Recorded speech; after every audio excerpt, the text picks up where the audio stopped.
Hi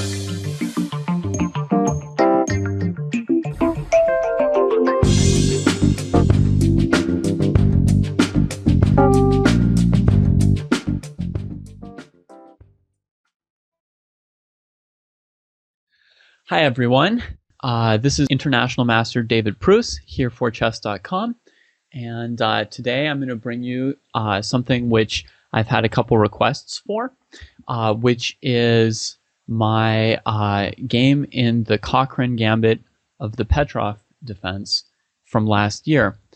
And I just recently showed a couple cool games in the Petrov defense that looked interesting for white, and a couple people asked me, "Hey David, why don't you show your own game? Your own game was great." Well, I don't think my own game is anything that special.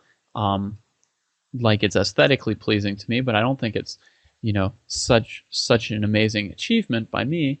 But since people have asked for it, I mean, I can't really say no. It's pretty easy for me to show and explain this game. And along the way, I'm going to show and explain a couple other games in the Petrov defense Cochrane variation, which allowed me to learn this opening.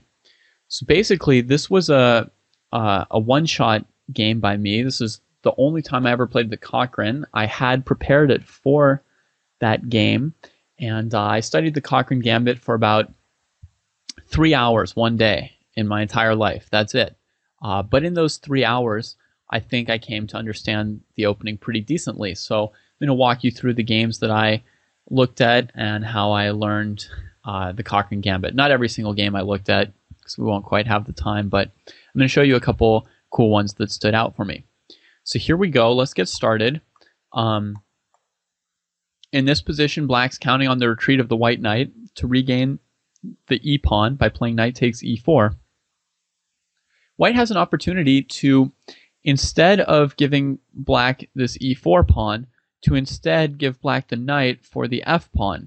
And that's basically like trading your knight for your own e4 pawn, your opponent's f7 pawn, and your opponent's right to castle.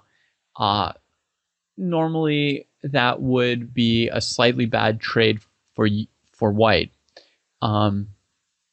According to my own math, which I've been told by grandmasters not to use, but according to my own math of adding up little things, you're trading 2 pawns and the right to castle for a knight when your opponent can actually castle by hand pretty easily. So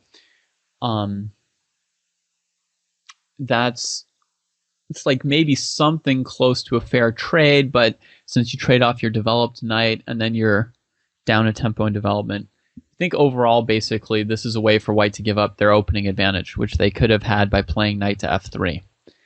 And after knight takes f7, I think that white has, given black probably equality. But nevertheless, I mean, in chess, you don't necessarily always need to have an advantage out of the opening with white, right? I mean, sometimes you just want to play an interesting game, and this will probably lead to equality, but an interesting kind of equality where there's lots of interesting things you can play for both sides.